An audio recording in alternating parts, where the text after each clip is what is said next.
오늘 말씀은 시편 4편 1절입니다. 시편 4편 1절만 같이 함께 보도록 하겠습니다.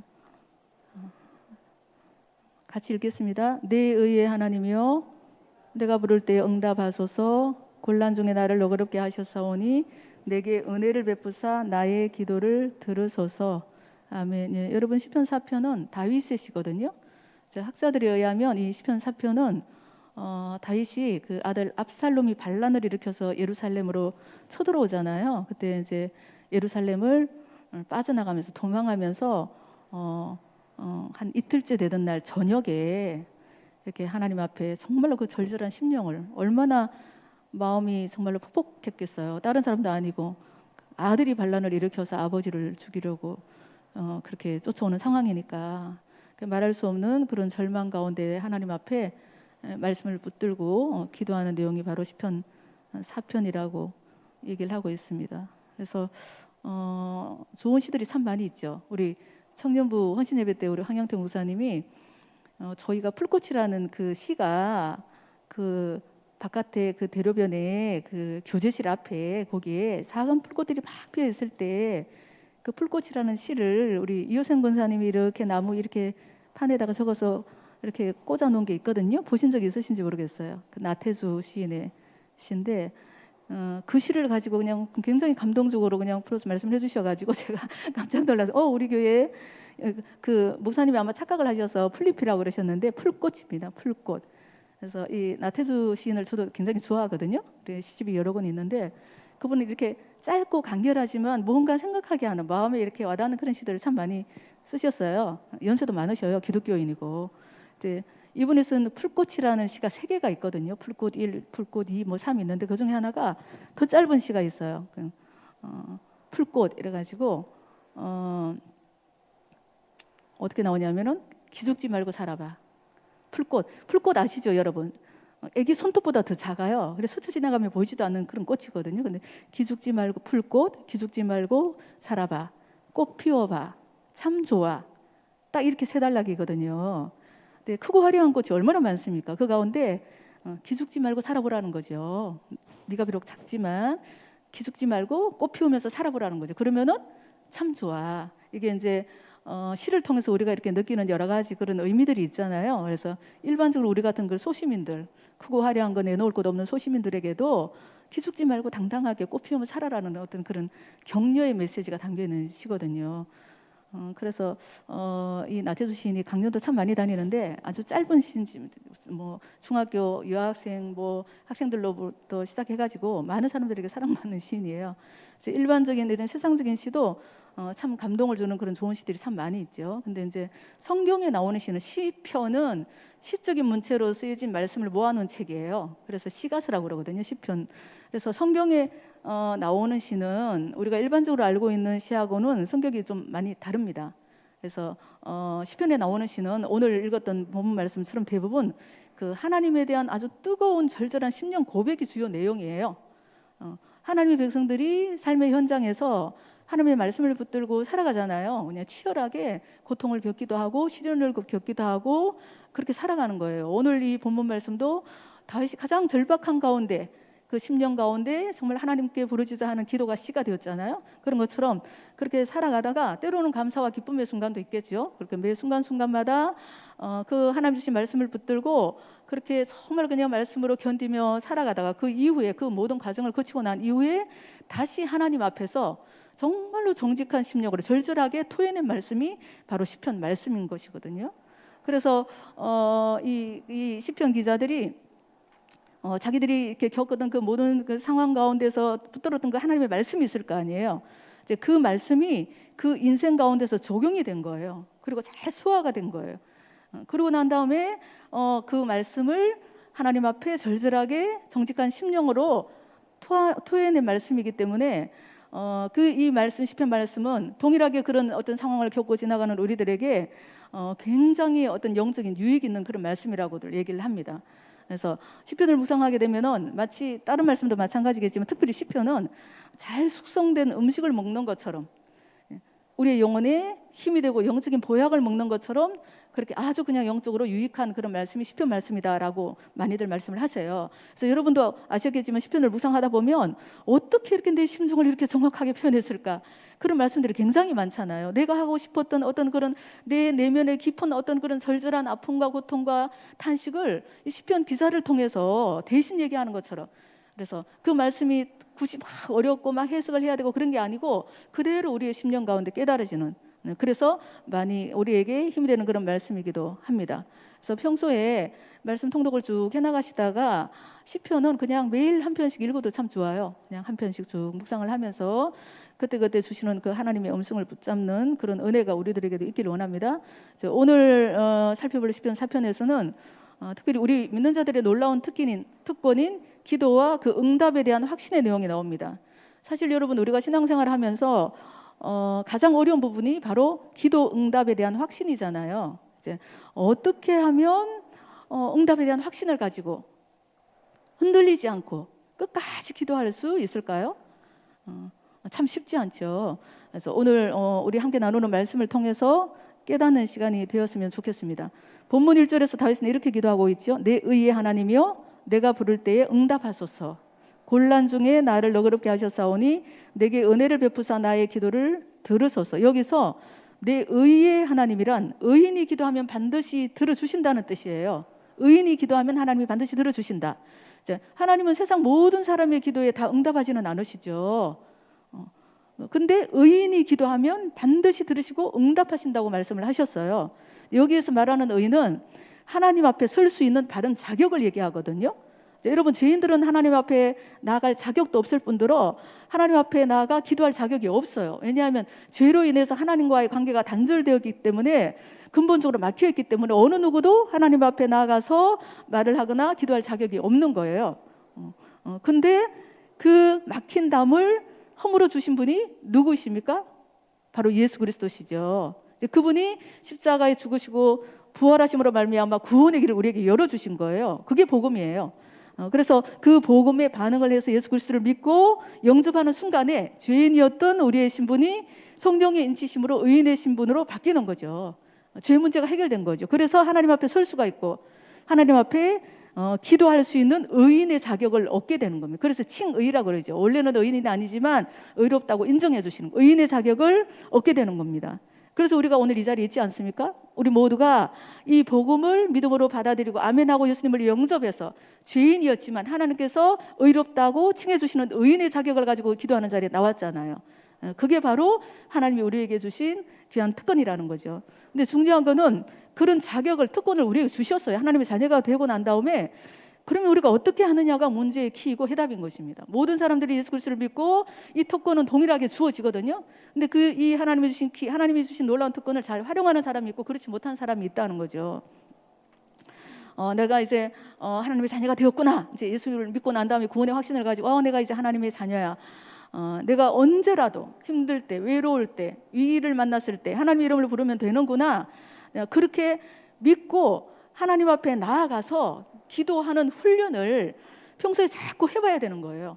하나님의 자녀가 되었구나라고 그냥 머리로만 지식적으로 알고 끝나는 게 아니고, 내가 기도하면 하나님이 들으시는구나 이론으로 그냥 알고만 있는 게 아니고 실질적으로 매 순간순간마다 그런 어떤 꼭 특별한 문제가 있지 않더라도 하나님 앞에 나가서 하나님의 자녀로서 아버지 우리 하나님께 기도하는 그런 습관을, 그런 훈련을 평소에 자꾸 해봐야 되는 거예요. 그래야만 위기를 만났을 때 기도할 수가 있고 응답하시는 그 하나님의 은혜를 경험할 수가 있는 것입니다. 다윗은 기도가 몸에 배어 있는 사람이죠. 양측 왕이 되기 전부터, 양측이 목동을 있을 때부터. 그러니까 어떤 상황에서도 기도가 먼저 나오잖아요. 하나님 앞에. 이 압살롬에게, 사랑하는 아들에게 쫓기는 상황 가운데서도 그냥 하나님 앞에 그냥 부르짖어 기도하는 거죠. 그래서 이 시편 4편 마지막 구절이 어떻게 되냐면은 4장 마지막 구절에 이렇게 고백을 합니다. 내가 평안히 눕고 자기도 하리니 나를 안전히 살게 하시는 오직 여호와시니라. 기도의 결말이죠. 기도하는 사람 가운데 하나님 주시는 평강이죠. 그래서 다윗이 이렇게 어느 순간에 왕이 되고 난 다음에 이렇게 막 그냥 기도의 사람이 되었던 게 아니고, 그는 어려서부터 말씀을 통해서 하나님을 찾아가는 기도하는 사람으로 훈련이 되어졌던 거죠. 그 이후에 위기의 순간순간마다 삶의 고비고비마다 그는 기도할 수 있었고 그 기도를 통하여서 일하신 하나님을 경험하며 하나님이 원하시고 기뻐하시는 그 놀라운 일들을 감당할 수 있었던 것입니다. 우리도 마찬가지입니다. 여러분 인생을 살다 보면 전혀 예측하지도 못했고 생각지도 못했던 일을 겪을 때가 참 많이 있죠. 그죠? 우리가 생각한 대로 이렇게 인생이 이렇게 우리의 인생길이 펼쳐지는 건 아니잖아요. 생각지도 못한 복병과 같은 여러 가지 사건들이 일어나기도 합니다. 사업이 망하기도 하고 뭐 중환병에 걸릴 수도 있고 자녀에게 문제가 생기기도 하고 또 세상 사람들이 겪는 모든 일을 예수 믿는 우리도 겪을 수 있습니다. 예수 믿기 때문에 우리는 그런 모든 것들을 피해갈 거야 아니에요. 우리도 동일하게 다 겪을 수가 있어요. 근데 그 상황 가운데 반응하는 태도는 세상 사람들하고는 달라야 된다는 거죠. 무엇이 달라야 될 것 같아요? 여러분 세상 사람들은 자기들이 가지고 있는 힘과 능력으로 그 문제를 해결하려고 하죠. 어떤 위기를 만났거나 문제를 만났을 때 부르짖어 기도할 대상이 없는 거죠. 자기가 가지고 있는 힘, 능력, 뭐 환경, 사람 그렇게 의지해서 사방팔방으로 뛰어다니면서 하다가 안 되면 포기하게 되는 거죠. 그러다가 때로는 생명의 끈을 놓아버리는 것으로 안타까운 결말을 내는 사람들도 있지 않습니까? 그런데 똑같은 상황에서 정말로 예측할 수 없었던 위기를 우리도 만날 수가 있어요. 뭐 사업이 망할 것 같은 처지에 놓이기도 하고 뭐 어느 날 갑자기 뭐 건강검진하다가 암이라는 진단을 받을 수도 있어요. 우리도 사람이기 때문에 당황스럽고 무섭고 떨리기는 하죠. 그것조차 없지는 않습니다. 연약한 사람이기 때문에. 하지만 그때 우리는 먼저 얼른 정신을 차리고 난 다음에 먼저 하나님 앞에 무릎을 꿇는 거죠. 하나님 앞에 달려 나오는 거죠. 환난 날에 나를 부르라 내가 너를 건지리니라고 말씀하셨거든요. 근데 하나님 앞에 달려 나와서 하나님 저를 도와주세요. 피할 길을 주세요. 감당할 힘을 주세요. 그 저를 치료해 주세요. 낫게 해 주세요. 그렇게 말씀을 붙들고 간절히 기도하기를 시작합니다. 혼자서만 기도하는 게 아니죠. 교회 공동체잖아요. 우리 사랑하는 지체들이 얼마나 많이 있습니까? 이제 공동체 많은 지체들이 같은 마음으로 정말 간절하게 중보기도를 시작을 합니다. 이번에 우리 그 신일을 위해서 온 교회가 시간마다 함께 기도하지 않았습니까? 그런 거예요. 그랬더니 놀랍게도 그 기도를 통해서 응답하시는 하나님의 도우심으로 하나님의 역사하심으로 문제가 해결됐어요. 또 병이 호전됐어요. 그리고 뭐 치료가 됐어요. 그런 경우가 얼마나 많이 있습니까? 그들이 누구입니까? 바로 하나님의 백성, 하나님의 자녀, 우리들일 거예요. 얼마나 큰 특권. 이것이 바로 하나님께서 우리에게 주신 가장 큰 특권. 예수 믿고 난 다음에 하나님 주신 가장 큰 선물, 특권은 하나님의 자녀가 되고 난 다음에 하나님이 천국 열쇠를 우리에게 주셨다고 그래요. 예수님 말씀하시기를 내가 너에게 천국 열쇠를 주느니 너희가 무엇이든지 땅에서 매면 하늘에서도 매일 것이고 땅에서 풀면 하늘에서 풀릴 거예요. 천국 열쇠를 주셨어요. 그게 가장 큰 특권이에요. 여러분 자녀들이 여행을 가거나 어디 먼 길을 부모 없이 이렇게 떠날 때 부모들이 꼭 하는 말이 있죠. 뭐라고 얘기하나요? 무슨 일 있으면 전화해. 물론 기도하는 거는 당연한 거지만 아이한테 부탁하기를 혹시 무슨 일 있으면 얼른 전화해? 그러잖아요. 그게 무슨 뜻이에요? 내가 만약에 해결할 수 없는 문제가 생기거나 위기를 만나면 주저하지 말고 엄마 아빠한테 연락을 해. 그러면 도와줄 거야. 걱정하지 말고 연락해야 돼. 그런 뜻이잖아요. 마찬가지예요. 하나님이 우리에게 주신 특권이 바로 그거거든요. 전능하신 하나님이 우리 아버지잖아요. 하나님이 우리를 자녀 삼고 난 다음에 그렇게 말씀하신 거예요. 기도의 특권을 주시면서 무슨 일 있으면 기도해? 나한테 연락해? 내 이름을 부르려? 나한테 달려나와? 그 말씀이 아버지께 기도할 수 있다는 거. 그 아버지는 전능하신 아버지예요. 육신 여러 가지 제약을 받는 육신의 아버지가 아니고 뭐 어떤 문제 어떤 상황도 해결하실 수 있는 전능하신 하나님이 우리 아버지거든요. 그 아버지가 네가 힘들고 외로울 때 어려울 때 기도해 하고 기도의 특권을 우리에게 주셨단 말이에요. 그러면 그걸 활용해야 되잖아요. 그죠? 얼마나 큰 축복입니까? 그런데 참 안타깝게도 참 많은 그리스도인들이 이 그 특권을 사용할 줄을 아예 모르거나 아니면 하지 않는데요. 너무 바쁘고 분주한 일이 있어서 기도는 항상 차선이 되는 거죠. 야고보서 4장에 이런 말씀이 있습니다. 너희가 얻지 못함은 구하지 아니함이라. 그래서 어떤 목사님이 그러시더라고요. 성도들이 기도 응답을 받지 못하는 80% 이상은 구하지 않아서 그렇다는 거예요.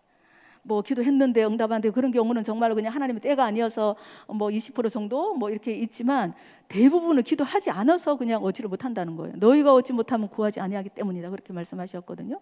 그래서 뭐 기도 응답에 대한 기대도 없고 그리고 확신도 없어요. 그래서 우리나라 기독교인들의 평균 기도 시간이 통계에 의하면 하루에 10분이 되지 않는다고 그렇게 나와 있더라고요. 하루에 10분. 하나님이 우리에게 하루에 24시간을 주셨잖아요. 그중에 정말로 하나님 앞에 나아가서 기도하는 시간이 10분이 되지 않는데요. 24시간 중에 얼마나 안타까운 일입니까? 여러분 마태복음 7장 7절에 잘 아시는 말씀, 예수님이 이렇게 말씀하셨잖아요. 구하라 그리하면 주실 것이다. 찾으라 그리하면 너희가 찾아낼 것이다. 또 문을 두드리라 그리하면 너희에게 어떻게 열릴 것이다. 여러분 이 약속의 말씀을 붙들어야 돼요. 그리고 그냥 붙들기만 알고 있는 것만 알고 있기만 하면 안 되고 그 말씀을 붙들고 구해야 되고 찾아야 되고 두드려야 되는 거예요. 그러면 하나님이 약속하신 대로 여러분 보세요. 구하고 찾고 두드리는 것은 우리 몫이죠.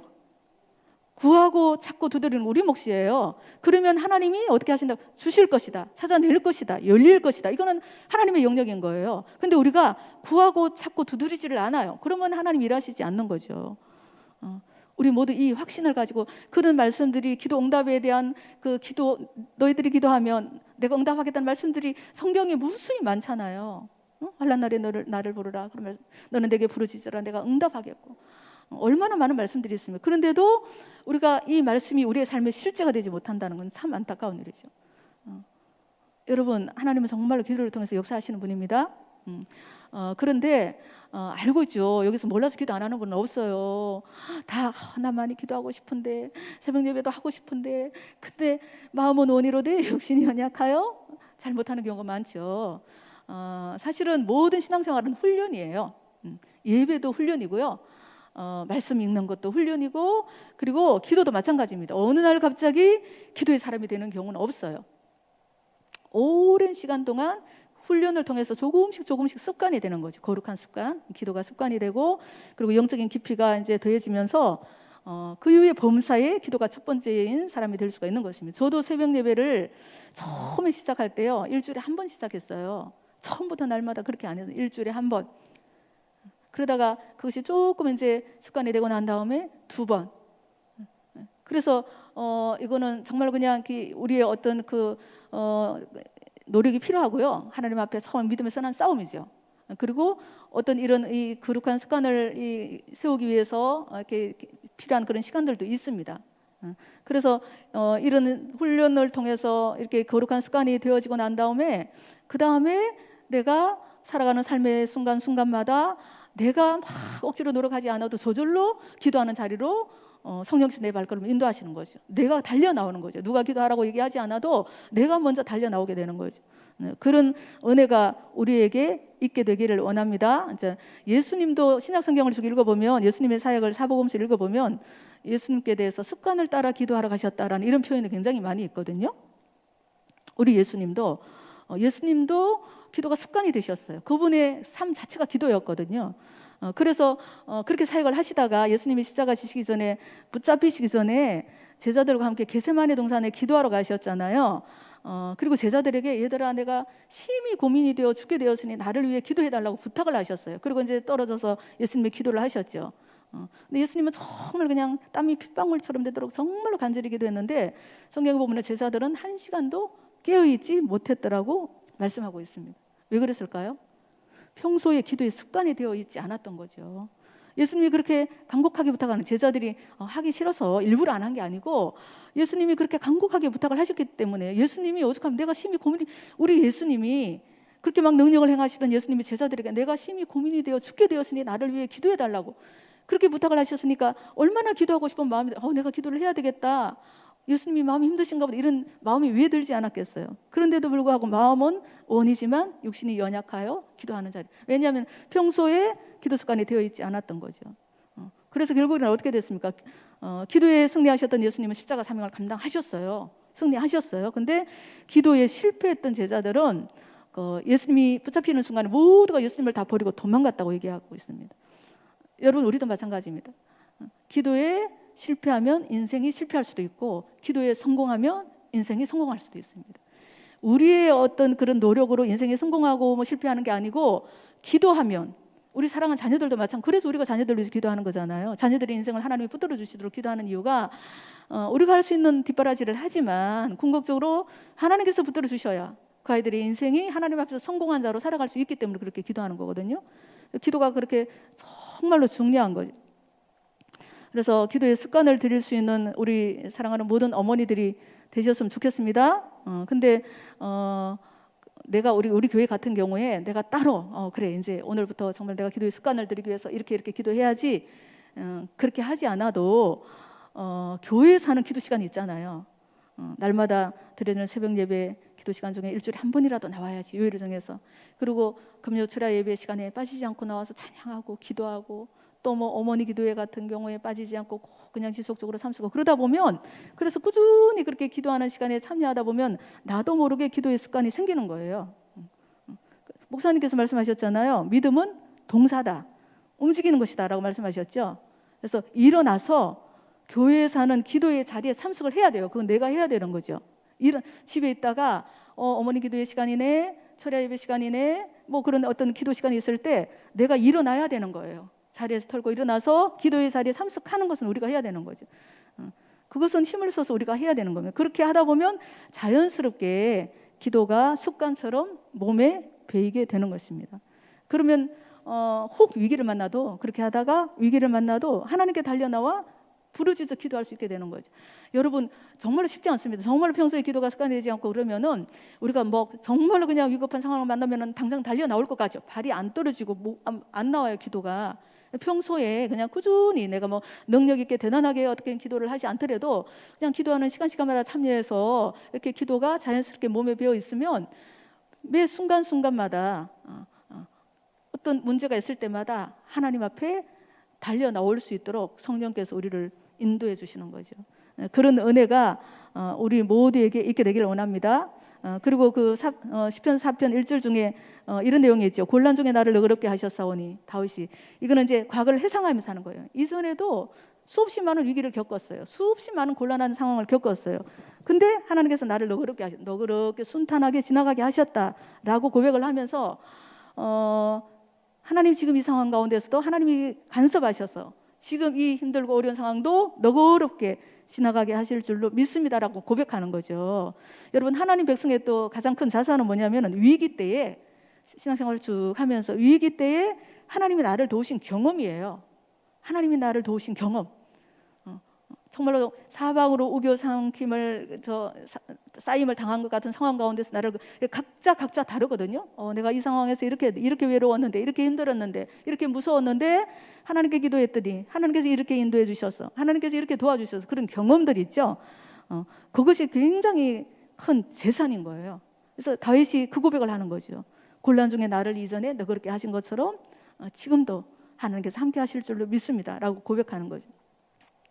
여러분, 그런 믿음 있으시죠? 그래서 가끔씩은 때로는 막 힘들고 그럴 때 돌아온 세월을 한번 돌이켜보세요. 지나온 모든 것이 하나님의 은혜잖아요. 그래서 나는 하나님의 뭐 특별한 뭐 이 삶에 굴곡이 없어서 하나님의 도움 없이 살아온 것 같다, 뭐 그런 사람은 한 사람도 없습니다. 크든 작든 다 삶에 고비가 있거든요. 근데 나도 모르게 탄식하며 하나님의 이름을 불렀을 것이고, 아버지 앞에 나와서 눈물을 흘렸을 것이고, 그때마다 내가 알지 못하는 방법으로 하나님이 피할 길을 주시고 감당할 힘을 주셔서 지나오게 하신 거예요. 견디게 하신 거예요. 그래서 오늘 우리가 이 자리에 있지 않습니까? 저를 비롯해서 여기 계신 모든 분들이 그런 여러 가지 모든 과정을 통해서 하나님의 은혜로, 하나님의 도우심으로 이 자리에 있잖아요.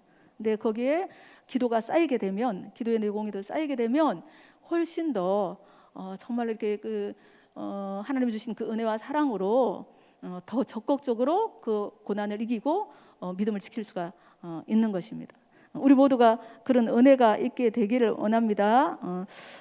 그래서 뭐 제가 가끔씩 얘기하지만 여기 계신 아마 연세 많으신 권사님들은 그러실 거예요.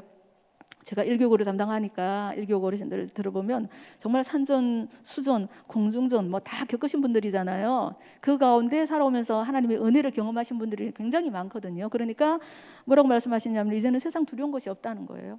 세상 부러운 것도 없다는 거. 하나님이 함께 하시면, 전능하신 하나님이 내 아버지인데, 하나님이 그때도 이제 그런 것들이 많으면은 그게 쌓여야 되거든요. 기도해야 쌓일 거 아니에요.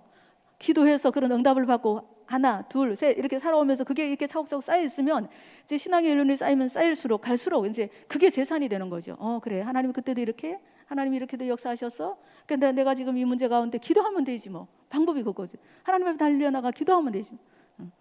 그래서 우리 하나님은 우리의 기도를 통해서 일하시는 분입니다. 그래서 여러분, 세상 사람들은 뭘 자랑하나요? 학벌을 자랑하고 돈을 자랑하잖아요. 근데 하지만 그 위기를 당하면 그런 것들은 아무 소용, 돈, 뭐 수천억이 있어도 일순간에 날아갈 수도 있습니다. 그죠? 학벌, 명예, 한순간에 그냥 뭐 떨어지는 것은 날개가, 추락하는 것은 날개가 없다. 이런 소설인가요? 그것도 있잖아요. 한순간에 그냥 바닥으로 떨어질 수도 있죠. 하지만 위기를 당하면 그런 건 아무 소용이 없는 거죠. 그래서 근데 오직 하나님 앞에서 기도하고 그리고 응답받는 비결이 있죠.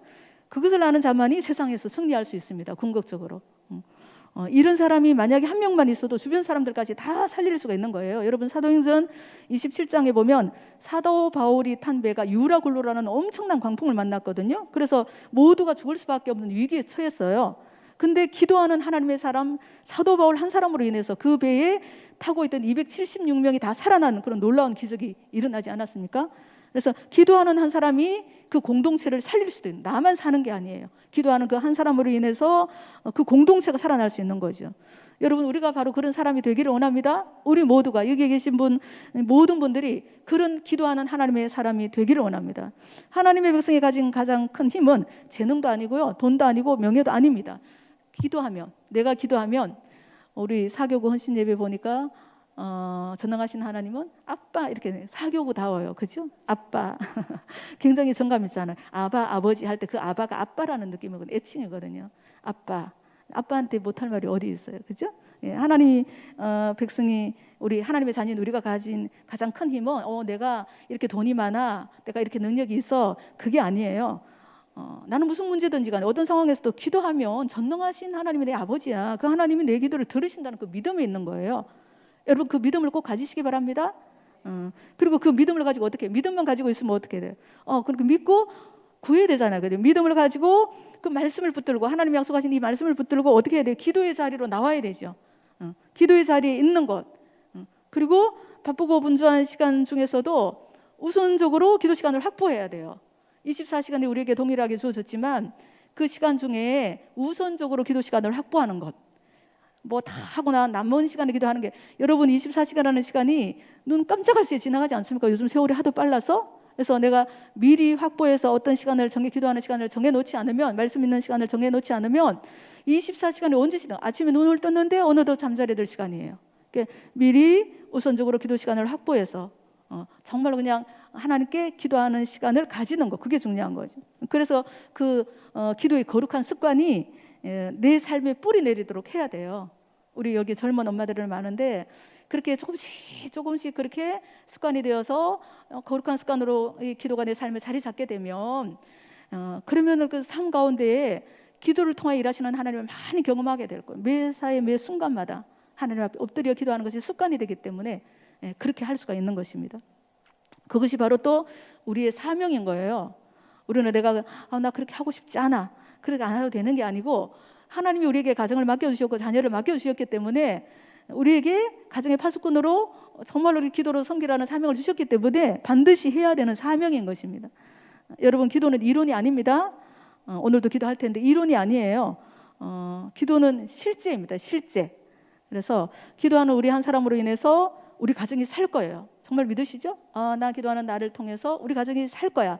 그리고 우리 자녀가 살 거야. 그리고 우리 교회가 살아나는 것을 믿음으로 바라보고 기도해야 되는 겁니다.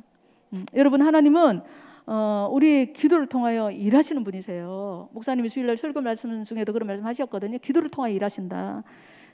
그래서 오늘 다윗이 이렇게 고백한 것처럼 내 의의 하나님이여, 내가 부를 때에 응답하소서. 곤란 중에 나를 너그럽게 하셨사오니 내게 은혜를 베푸사 나의 기도를 들으소서. 이 다윗의 기도가 오늘 우리 모두의 기도가 되기를 원합니다. 네, 오늘도 이제 우리가 함께 기도할 텐데 그 믿음을 가지고, 하나님 제가 오늘 드리는 이 기도가 하나님이 들으시고 응답하시는 기도가 될 줄로 믿습니다. 믿고 구한 것은 받은 줄로 믿으라고 그러셨거든요. 그 믿음으로 기도하시고, 바라기는 우리 교회 이렇게 젊은 우리 다음 세대들이 정말로 지금 잘하고 계세요. 정말 열정적으로 너무 잘하고 봉사도 잘하고 너무 잘하고 있는데 이런 기도의 거룩한 습관을 지금부터 훈련을 통해서 잘 이렇게 세우셔서 지금은 현재 우리 믿음의 1세대 권사님들이 기도의 자리를 다 지키고 계시잖아요. 이제 우리 권사님들이 연세도 들어가고 이렇게 하니까 이제 그 자리에 그 사명을 감당할 수 있도록 지금부터 훈련을 잘 하셨으면 좋겠습니다. 그렇게 해서도 중보기도 하겠습니다. 우리 이제 기도하겠습니다.